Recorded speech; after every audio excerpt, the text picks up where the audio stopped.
Hola mis amados, qué alegría tan grande poder saludarlos en este día que el Señor nos ha dado, el día de Dios. A pesar de que estamos viviendo en un tiempo muy difícil, muy complicado, la paz de Dios está con nosotros. Como dice el salmista, nuestro pronto auxilio es el Dios de Jacob. El Señor ha prometido estar con nosotros en cada tribulación. Y yo sé que lo hemos visto en estos días.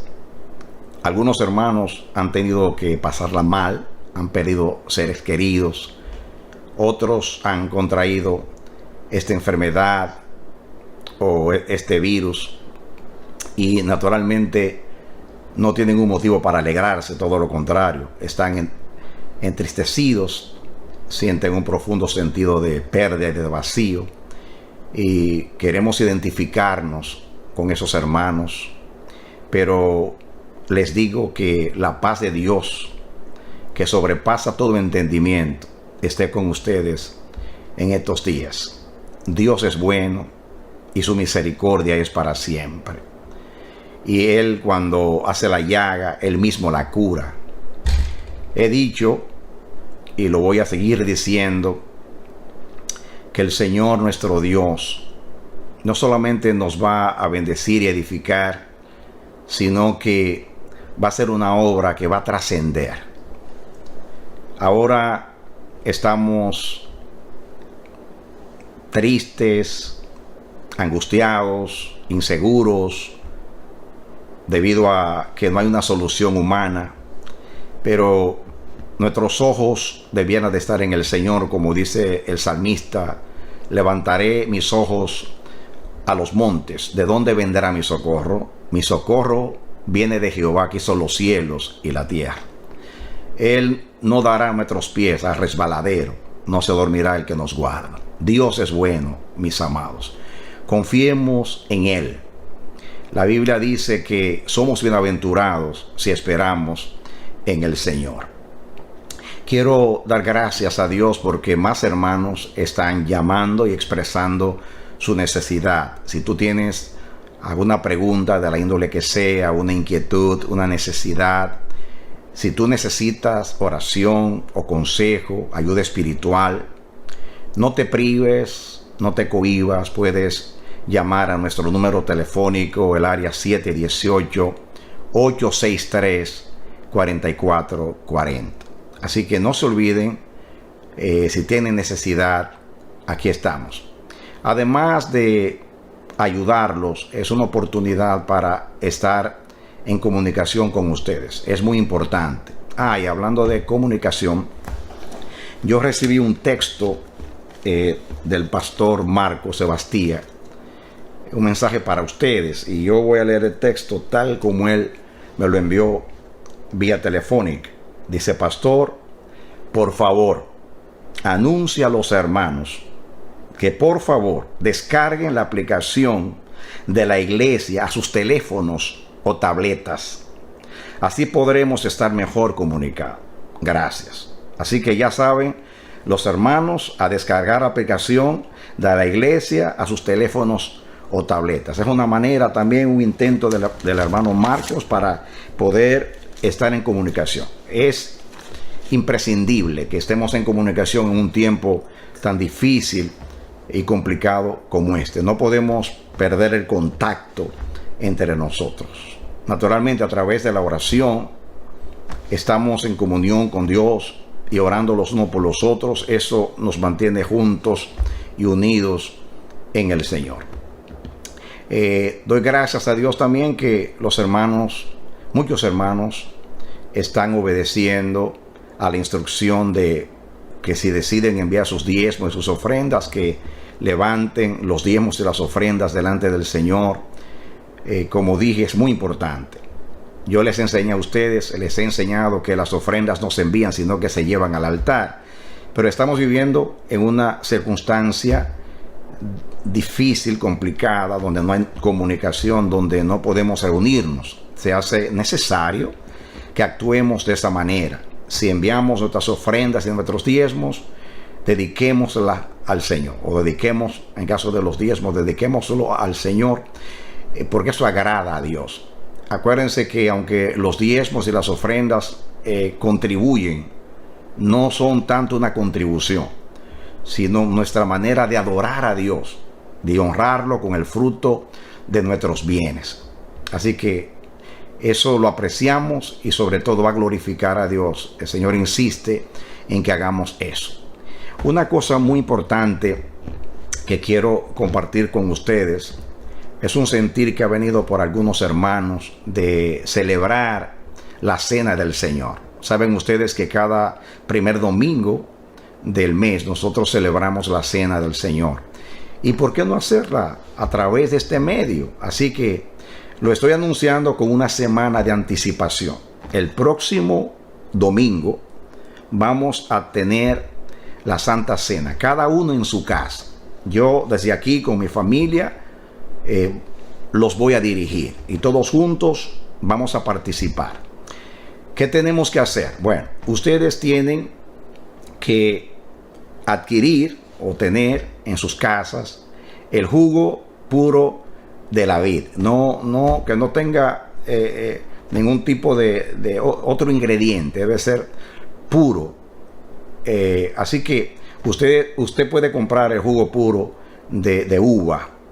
También ustedes pueden, si saben hacer pan, hacerlo en la casa. El pan que nosotros hacemos para la cena del Señor hace ya más de 30 años. El Señor nos dio una instrucción de hacerlo nosotros mismos. Igualmente el fruto de la vid. Usted puede comprar uvas frescas y usted puede hacer el zumo de uvas o el jugo de las uvas. Y entonces usted ya al tenerlo puro lo podemos usar para la cena del Señor. El pan tiene que ser sin levadura, así que trate de adquirir pan sin levadura o hágalo en la casa. El pan que nosotros hacemos solamente contiene, creo que 4 elementos: harina, agua, aceite y sal. No es difícil ni complicado hacerlo. Quizás la primera vez no nos va a quedar lo mejor, pero vamos a aprender. Así que fíjense todo lo que estamos aprendiendo del Señor. Esta situación nos da la oportunidad de ser creativos y de esa manera pues crecemos y nos edificamos. Así que ya lo saben, el próximo domingo, juntos todos, simultáneamente, o sea, al mismo tiempo, vamos a celebrar la cena del Señor. Así que ve comprando las uvas, una semana para comprar las uvas, para preparar el zumo del jugo de la vid, o sea, el jugo de uvas, y el pan, si quieres hacerlo en la casa, para que no uses la levadura. El pan que comemos diariamente tiene levadura, así que sería bueno seguir la instrucción de acuerdo a la Pascua del Señor. Es muy importante eso. Bien, mis amados, quiero compartir con ustedes una palabra que el Señor puso en mi corazón. Hace varias semanas, en este tiempo de esta pandemia, de este aislamiento, confinamiento, hay una palabra que está intermitentemente, persistentemente en mi mente, en mis pensamientos. Y es un pasaje de la Biblia donde la Biblia dice que Isaías, el profeta, dice que Dios va a hacer una obra extraña. Y esa palabra ha estado constantemente. Así Dios me habla, me da un pensamiento, se me olvida, lo recuerdo, vuelve y se me olvida. Y veo que el Espíritu Santo persiste con ese pensamiento y aflora a mi mente ese pensamiento por el Espíritu. Naturalmente puedo parafrasearlo, el texto, decirlo con mis palabras, pero prefiero leerlo por medio de la Escritura, porque creo que así podemos tener el pensamiento completo y exacto, como lo dice el profeta Isaías. El pensamiento se encuentra en el capítulo 28 de Isaías, en el versículo 21, y dice así la palabra del Señor. Isaías 28, 21, dice aquí el texto: porque Jehová se levantará como en el monte Perazín, como en el valle de Gabaón. Se enojará para hacer su obra, su extraña obra, para hacer su operación, su extraña operación. Dios se levantará y menciona dos lugares aquí, el monte Perazín y también el valle de Gabaón, donde en esos dos lugares, en dos guerras, Dios hizo una obra extraña y toma como referencia esos dos incidentes para aplicar un mensaje profético, y dice que Dios se va a levantar, se va a enojar y va a hacer una obra extraña y también una operación extraña. Una obra extraña y una operación extraña. Ese lugar, Perazín, el Baal Perazín, fue el lugar donde David, por primera vez como rey, venció a los filisteos. Saben ustedes que David estuvo en tierra de los filisteos, tratando de correr, de escapar de la mano de Saúl. Se refugió en tierra de los filisteos, así que era muy conocido entre ellos. Luego muere Saúl y él es proclamado rey.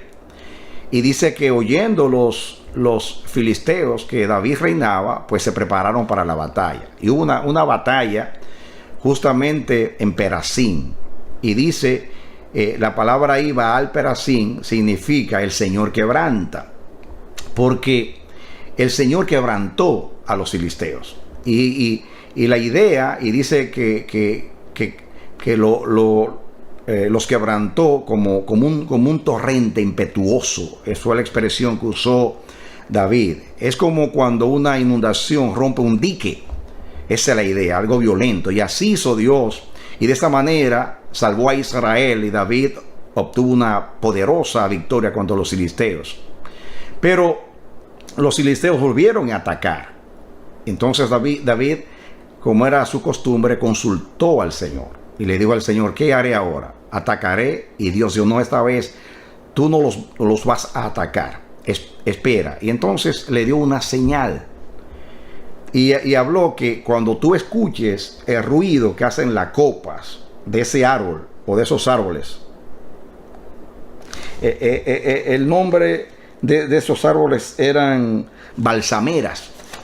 Cuando escuche el ruido de las balsameras, esa va a ser la señal de marcha contra los filisteos. Y fue algo muy extraño, porque Dios usó esos árboles para que emitieran ese sonido. Las copas de esos árboles emitieran ese sonido, y era como una señal de marcha para David. Y de esa manera rara, Dios venció allí a los filisteos por segunda vez. Así que David pues obtuvo una gran victoria contra los filisteos. Ese es el incidente. El otro incidente del monte de Gabaón fue cuando los gabaonitas, que simularon que venían de lejos, saben ustedes la historia, venían con ropas viejas, con pan viejo, y lograron que Josué, sin consultar a Dios, hiciera un pacto con ellos.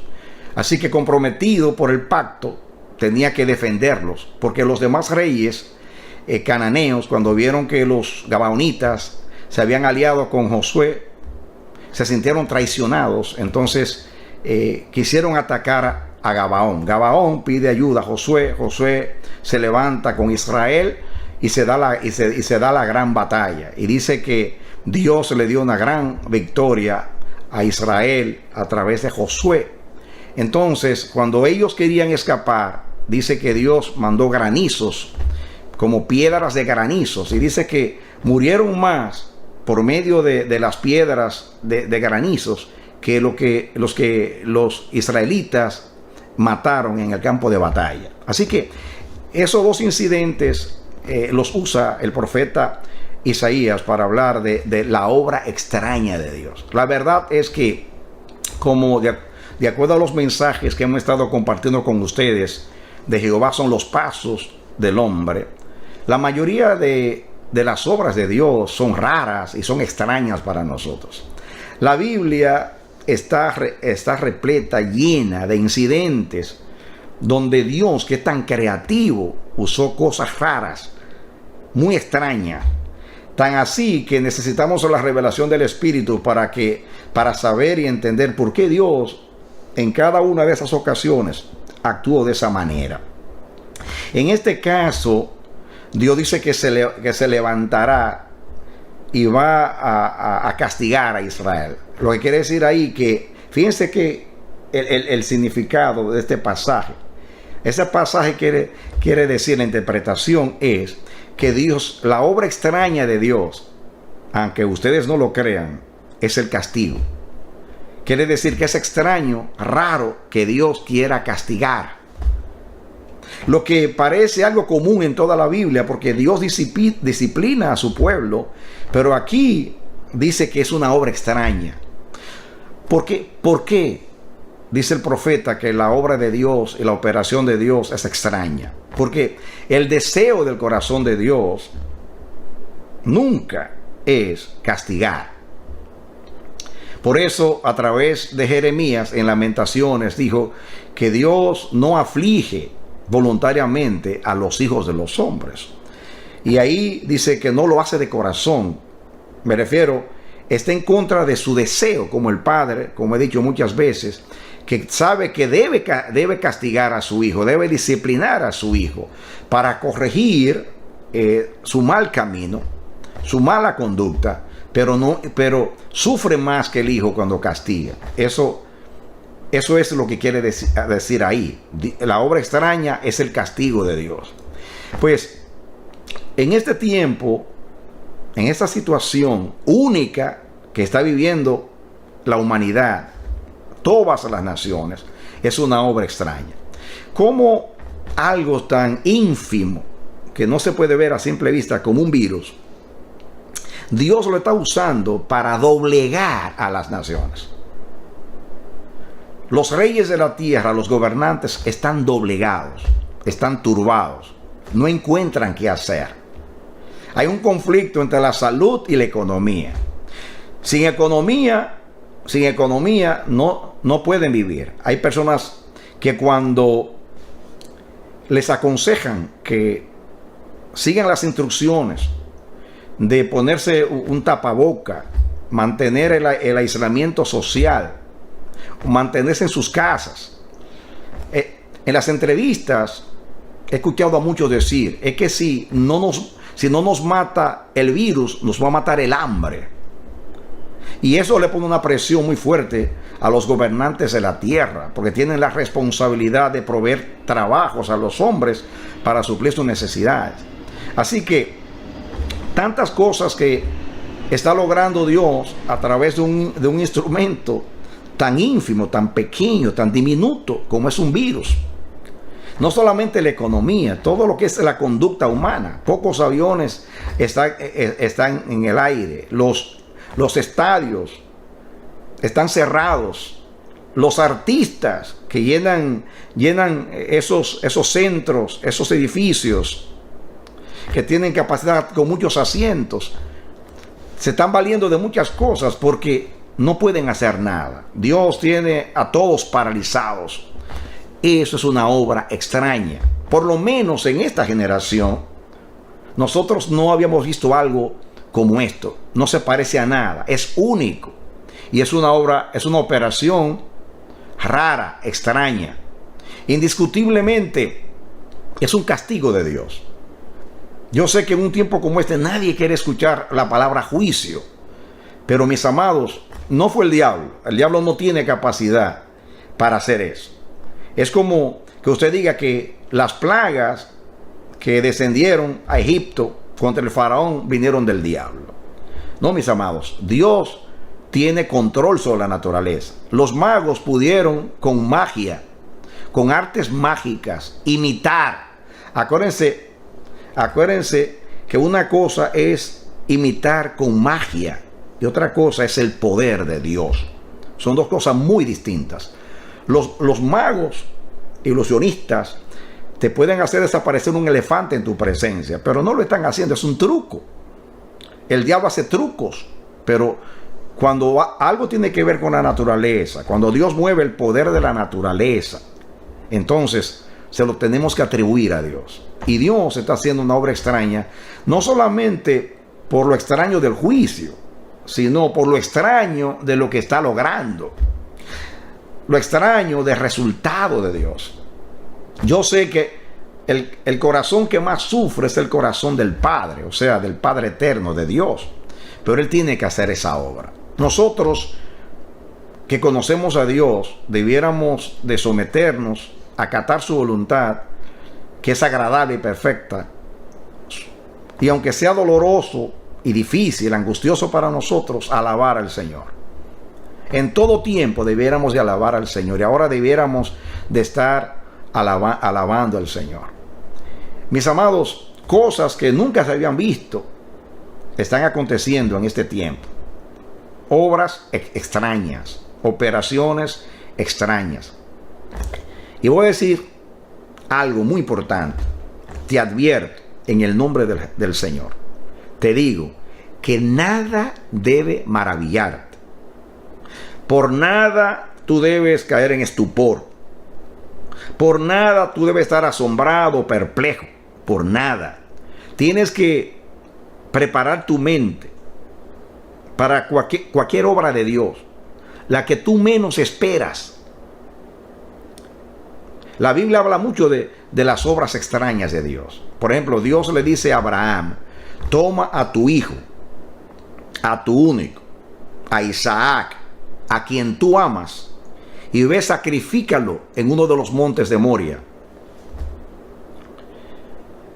Dios, que prohibía los sacrificios humanos que eran practicados por los paganos, ahora está ordenando a su siervo Abraham que mate a su hijo en un sacrificio. Yo sé que cuando Abraham escuchó aquello, se maravilló de eso. Es extraño que Dios me esté diciendo a mí que yo mate a mi hijo, como hacen los paganos cuando sacrifican a los hijos. No puede ser Dios.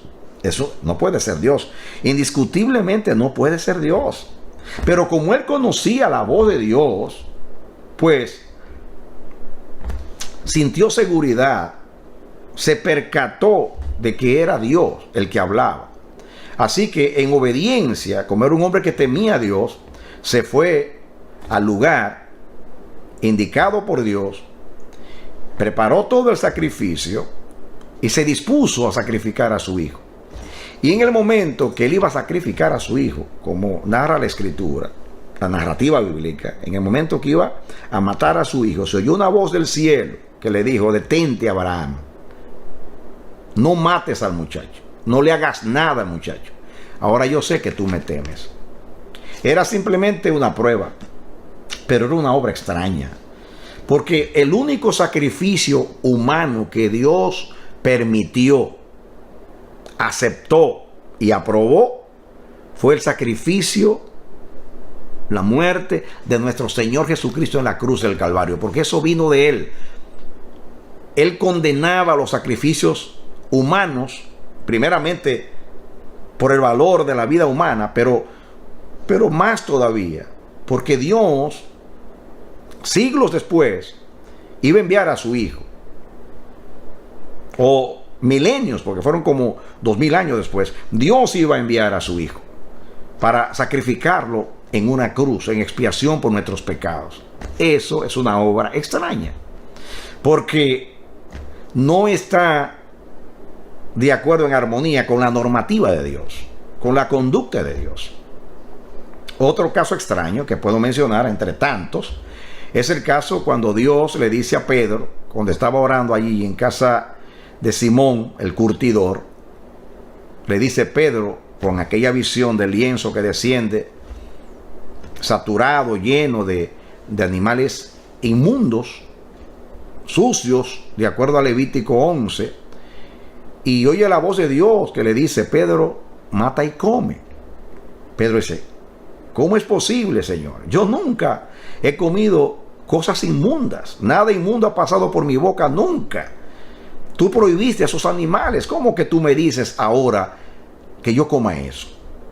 Es una obra extraña. Naturalmente todos sabemos lo que Dios quiso enseñar. Lo envió a casa de Cornelio y allá se dio cuenta de que Dios abrió una puerta de salvación para los gentiles y que simplemente Dios estaba diciendo así tratan ustedes a los gentiles como animales inmundos, pero no llames tú común o inmundo lo que yo he limpiado. Eso es una obra extraña. Cuando predicamos la serie de mensajes que ustedes escucharon, de Jehová son los pasos del hombre, justamente ahí es que está el gran enigma, ahí es que está lo difícil, lo complicado. Entender a Dios, entender la conducta de Dios. A veces estamos interpretando de una manera la conducta de Dios. En estos días, Dios me ha mostrado cosas que por muchos años yo interpreté de una manera. Ahora que veo con claridad, digo, Dios mío, ¿cómo es posible?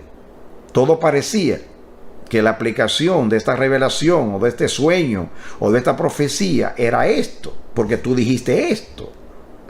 Ahora Dios aclara y veo que es algo extraño, algo raro.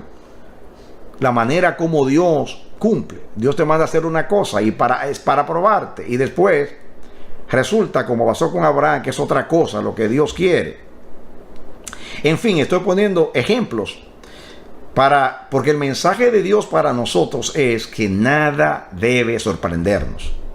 Nada de Dios debe asombrarnos. Debiéramos de tener nuestra mente abierta, diciendo, Señor, habla que tus siervos oyen. Señor, muéstrame tus caminos. Quiero conocer tu voluntad. Quiero conocer tu intención. Es muy importante.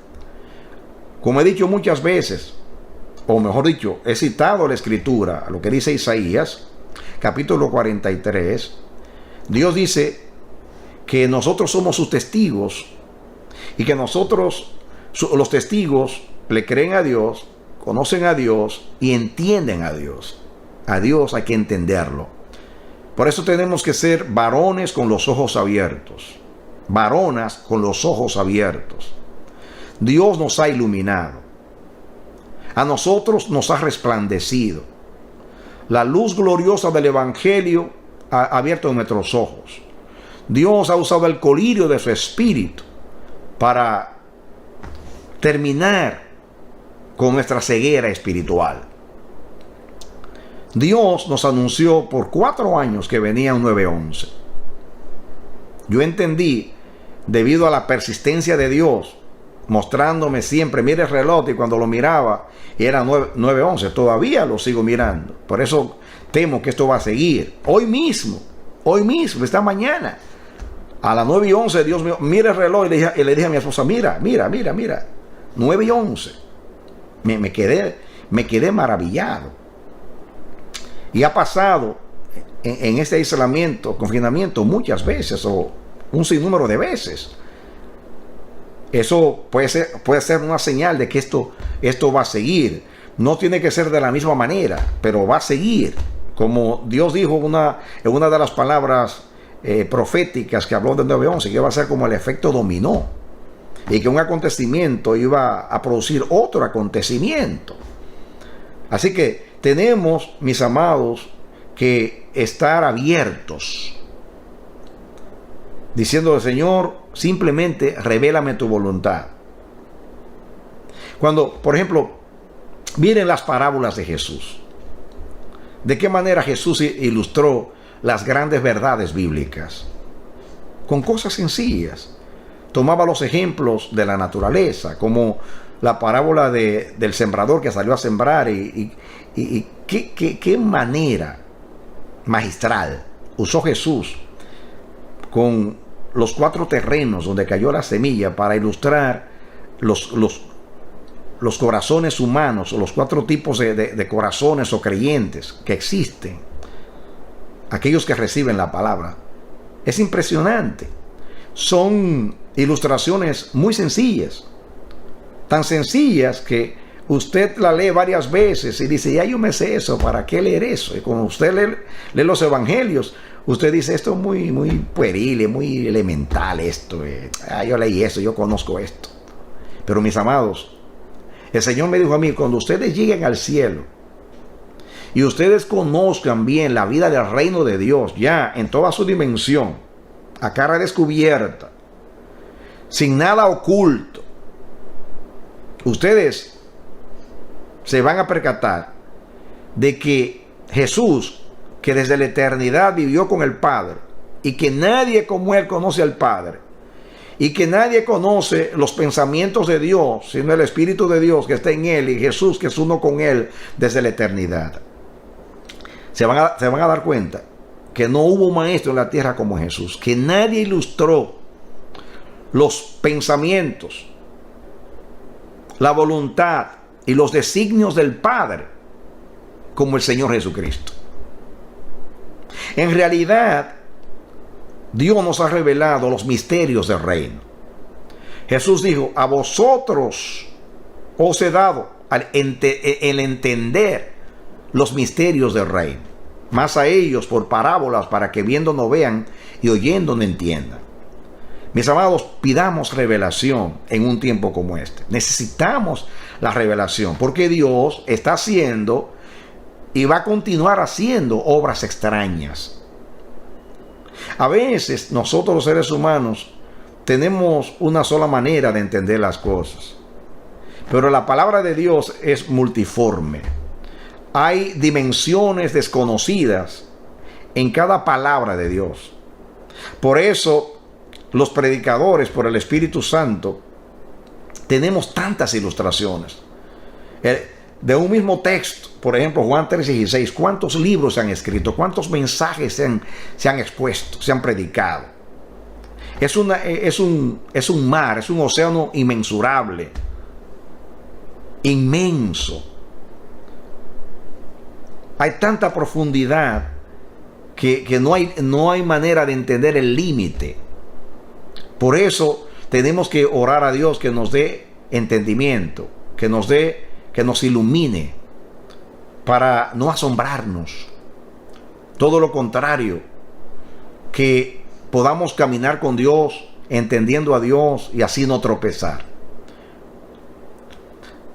Los psicólogos enseñan que cuando una persona vive en una crisis, dependiendo lo profunda que sea esa crisis, lo complicada que sea, lo severa que sea, y dependiendo la capacidad que tenga esa persona para bregar con esa situación, de eso depende el resultado. Entonces, usted tiene que estar preparado para bregar con cada situación, siempre naturalmente pidiendo la ayuda de Dios, el auxilio y el socorro de Dios. Pero, como he dicho muchas veces, lo que produce más estrés o tensión, lo que en realidad se convierte en crisis, es cuando no entendemos a Dios. No siempre entendemos a Dios. Pero si nosotros estuviéramos sintonizados con el pensamiento de Dios, no tendríamos que pedir iluminación en cada situación donde Dios esté haciendo una obra extraña.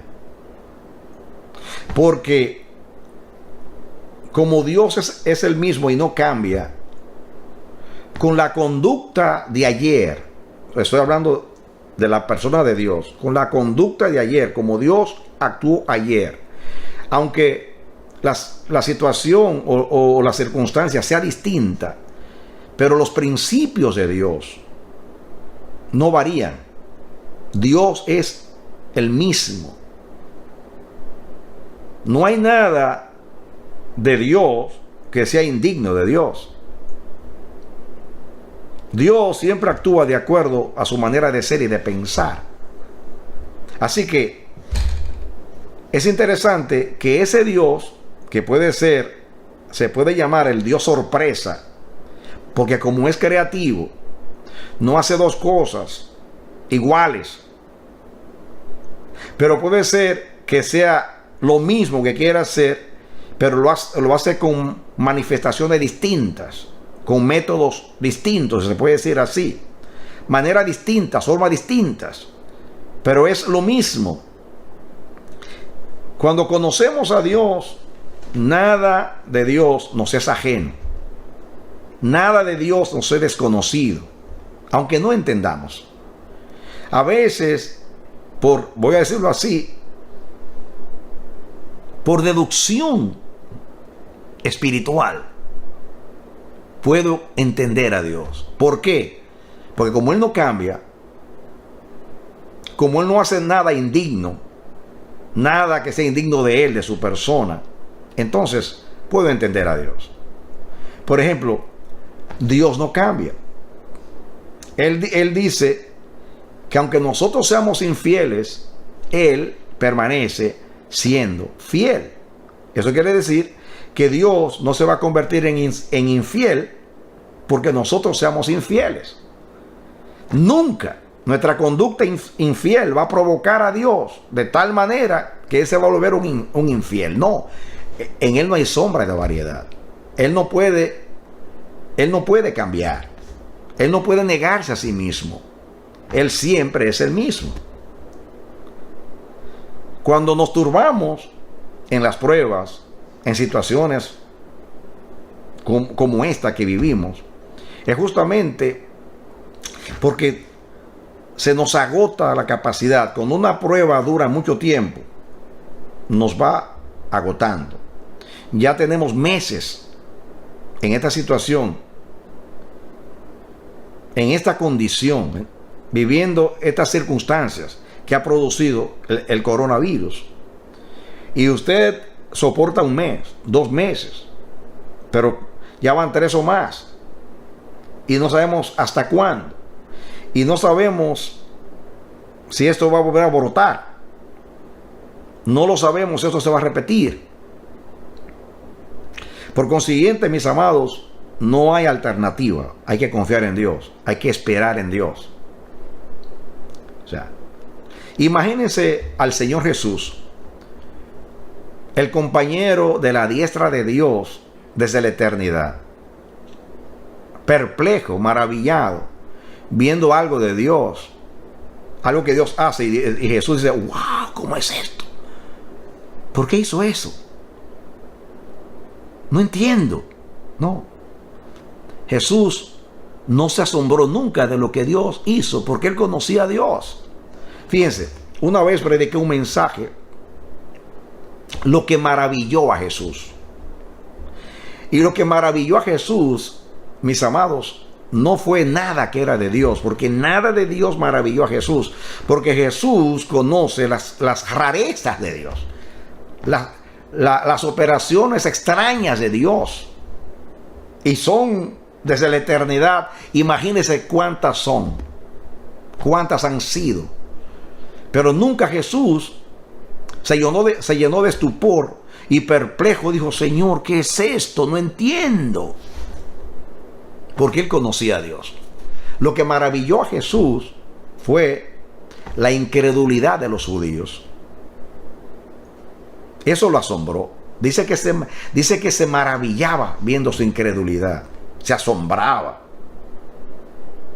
Otra cosa que maravilló a Jesús fue la fe de los paganos. Por ejemplo, la fe del centurión, que lo retó y le dijo: Señor, tú no tienes que venir a mi casa. Yo soy un hombre que tengo soldados bajo mi mando, y tengo siervos que están bajo mi autoridad, y cuando yo ordeno, ellos obedecen. Usa tu autoridad, di la palabra y mi siervo sanará. Dice Jesús. ¡Wow! ¿Qué hombre es este? Ni aún en Israel yo he visto tanta fe. Cuando Jesús llevó a los discípulos a Tiro y a Sidón, sabiendo que se iba a tener el encuentro con aquella mujer sirofenicia que era cananea, y que vino y se tiró a los pies de Jesús llorando y le dijo: Maestro, ten misericordia de mi hija, que está endemoniada, diciéndolo con mi palabra o mis palabras. Jesús la humilló y le dijo: hija, o sea, mujer, no es bueno que se tome el alimento de los hijos para dárselo a los perrillos. Y esa mujer se atrevió a decir a Jesús: Sí, Señor. Pero los perrillos o los perros comen de las migajas que caen de las mesas de los hijos o de los señores. Jesús dijo, mujer, grande es tu fe. La fe de dos paganos fue lo único que asombró a Jesús. Pero también lo asombró la incredulidad del pueblo de Dios, o sea, de Israel. O sea, la conducta humana asombra a Dios, asombra a Jesús. No lo asombra porque desconoce la capacidad del hombre para el mal. No. Sino lo que nos pasa a nosotros cuando no esperamos que alguien actúe de cierta manera, o esa persona nos asombra por su conducta extrema, y eso puede maravillar a Dios. En fin, Dios dice, me levantaré y voy a hacer una obra extraña, así como hice en Baal Perasim o Peresim, así como hice en el monte Gabaón, que usé dos medios extraños para dar victoria a mi pueblo. Así voy a hacer una obra extraña en estos días. Mis amados, la obra extraña de Dios puede ser un castigo, pero la obra extraña de Dios puede ser una bendición, una gran bendición. Por ejemplo, ustedes saben que el año 20, el 2020, Dios dijo que iba a ser el año de nuestra liberación. Usted dice, pero qué raro, liberación. Y comenzó el año con esta pandemia y lo que se espera no es nada bueno. Esto es liberación. Esto es paradójico. ¿Cómo puede ser liberación si nos ha confinado? ¿Cómo puede haber liberación en un confinamiento? ¿Alguien puede ser libre en una cárcel? Pues sí, porque la libertad no es externa, la libertad está aquí. Dios nos está liberando de tantas cosas en este confinamiento. Podemos estar limitados en cuanto a la distancia que podemos recorrer o caminar, a las condiciones como el ponernos el tapaboque, mantener un aislamiento social. Eso, el no poder trabajar, el no tener los medios para pagar nuestros compromisos, todo eso naturalmente puede ser una cárcel. Pero si el Espíritu que está en nosotros, si la paz de Dios, la que sobrepasa todo entendimiento, supera el efecto negativo, pernicioso de la circunstancia que vivimos, entonces la paz de Dios puede ayudarnos a ser libres. Y estamos viendo algo paradójico. El año de la liberación comienza con un confinamiento. ¿Saben qué significa confinamiento? Encarcelamiento. Dios no se tiene encarcelados. Pero acuérdense en el mensaje profético que Jacob en el año 20 recibió liberación. Y fue en el año 20 justamente cuando Labán, que lo había oprimido, lo había explotado y se había aprovechado de él y lo había despojado, ese año fue el año de su liberación. Pero fue el año donde se sintió amenazado porque Labán lo persiguió y no con buenas intenciones. Ese mismo año 20 se encuentra con su hermano, a quien había traicionado, había engañado, y allá en Peniel se encuentra con él, se reconcilia con él, se aferra a Dios y le dice a Dios, no te dejaré hasta que tú no me bendigas. Y allí encontró paz con Dios, fue transformado en otro hombre. En fin, ese año fue el año de más angustia para Jacob. De hecho, la Biblia habla del tiempo de angustia de Jacob, y estaba hablando del tiempo en Peniel, el tiempo de angustia, como tuvo que afrontar o confrontar a su hermano, encontrarse con su hermano, darle la cara a su hermano. Así que fue liberado de la casa de Labán y se encuentra el mismo año en Peniel y tiene que hacerle frente a arreglar un asunto pasado con su hermano. Así que el año más difícil, más complicado, donde tuvo que hacerle frente a los problemas, porque él estuvo en casa de Labán 20 años siendo explotado y parece que nunca dijo nada. Pero esta vez Dios le dijo: levántate, levántate. Yo he visto lo que Labán te ha hecho. Sal de aquí y vete a la casa de tu padre o de tus padres. Y él se levantó. Hubo humillación. Dios nos predicó que va a haber una previa humillación antes de que venga la gloria. Tiene que haber un encarcelamiento para que haya una liberación. Pero Dios nos ha encarcelado físicamente y ha creado condiciones económicas, social, que son condiciones difíciles. Pero mis amados, lo que Dios está logrando internamente en el corazón con nosotros y lo que va a lograr después. Yo veo en estos días, hoy mismo, a mí mis ojos se me han abierto en una área, y después lo voy a compartir con ustedes cuando nos reunamos. Algo grande, extraordinario ha hecho Dios, algo extraordinario. Nos vamos a maravillar, pero cuando llegue el tiempo lo voy a compartir con ustedes. Y nos vamos a gozar en el Señor y vamos a celebrar y vamos a saltar, porque el Dios del cielo, que como decía David, tú que me has hecho ver tantas angustias y males, volverás a darme vida y luego tú me levantarás del polvo. Y eso es lo que va a pasar cuando todo termine y Dios haya completado la obra, haya terminado su operación extraña en nosotros, y veamos el resultado y veamos el por qué y el para qué. Vamos a glorificar a Dios, vamos a tirarnos a los pies del Señor diciendo: gracias, Señor, yo no entendía. Como dijo Job: ahora mis ojos te ven. Yo de oída te había oído, ahora mis ojos te ven. Y vamos a ver la gloria de Dios. Y hay muchas cosas que habíamos entendido parcialmente, las vamos a entender completamente. Y cosas, atención, cosas que habíamos interpretado de cierta manera, ahora vamos a ver el verdadero significado y la verdadera intención de Dios en cuanto a su propósito se refiere. Así que, mis amados, gracias sean dadas a Dios. Dios es bueno, Dios es fiel, Dios guarda verdad para siempre, Dios no se olvida de lo que salió de su boca. Somos bienaventurados por confiar en Él.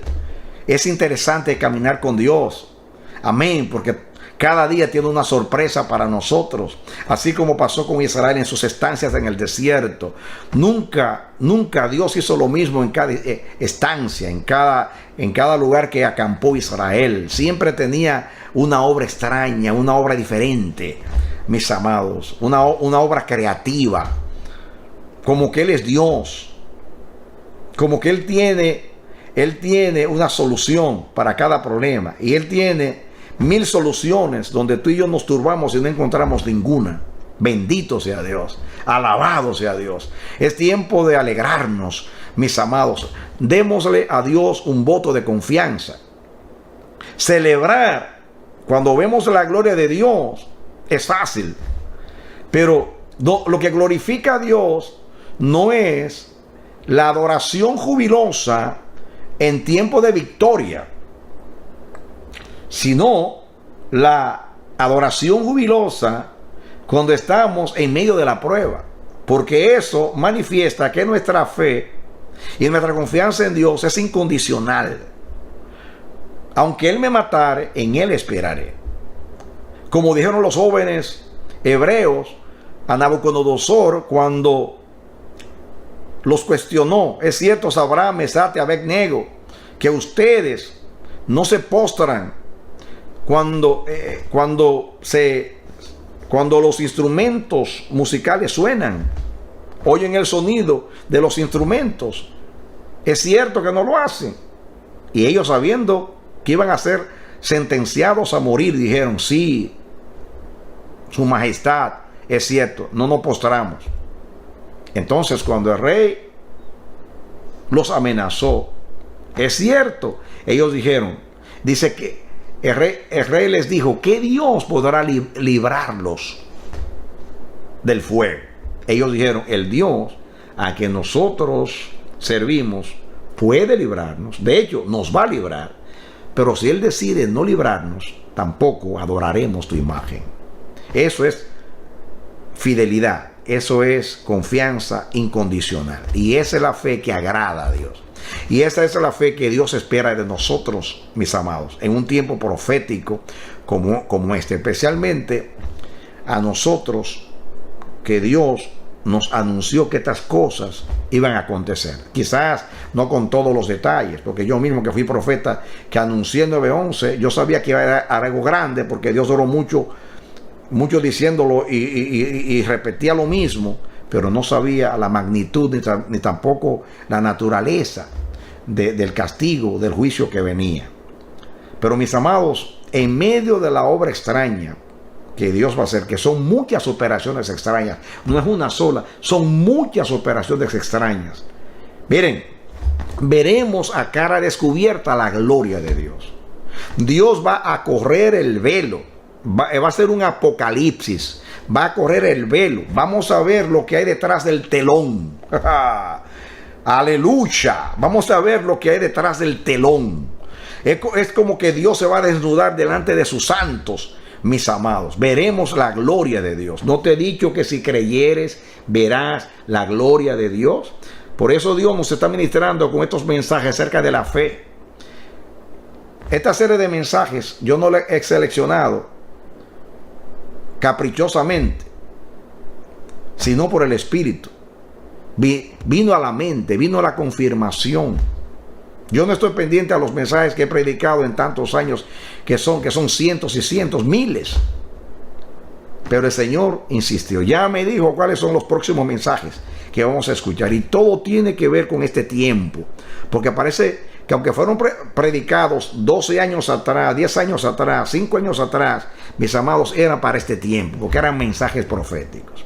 Así que yo me despido de ustedes en esta ocasión, mis amados, animándolos en el nombre de Jesús a mantenernos vigilantes, alerta, en fe, en confianza, esperando lo mejor de Dios, sabiendo que los pensamientos de Dios para con nosotros son pensamientos de bien y no de mal. Levantemos la cabeza, no nos entreguemos a el efecto que puede producir lo que vivimos. Todo lo contrario, tenemos una paz que sobrepasa todo entendimiento. El que está en nosotros es más poderoso que el que está en el mundo. Hay algo en nosotros que el mundo no tiene, que es más allá de lo natural y lo adánico, y es el Espíritu Santo que mora en ti y mora en mí. Así que marchemos con confianza, con seguridad, vivamos en denuedo, mis amados. Somos seres humanos. Yo mismo en estos días hay momentos que me he afligido, he llorado en la presencia de Dios. Yo no voy a decir que somos superhéroes, que no lloramos, que no nos afligimos, que no hay momentos de turbación. Claro que sí, somos seres humanos, Dios lo entiende. Aún Elías, el super profeta, el padre de los profetas, que era tan poderoso, tan respaldado por Dios, hasta llegó a un estado depresivo, mis amados, fue sumergido en la depresión a un grado que se deseó la muerte. Y todos los hombres de Dios vivieron. Léanse los salmos, como David le habla al Señor, cómo habla que estaba en desesperación, en angustia grande, pero siempre glorificaba a Dios, porque Dios intervenía en su vida. Y eso es lo que Dios espera de nosotros. No olvides que el mensaje es esto. Dice Dios: yo me levantaré y voy a hacer una obra extraña, una operación extraña. Así que el Espíritu nos dé entendimiento para conocer esa obra extraña, someternos a esa obra extraña, caminar con Dios en la obra extraña y glorificar a Dios por la obra extraña. Que Dios te bendiga y te dé la victoria en Cristo Jesús. Aleluya. Amén, amén, amén.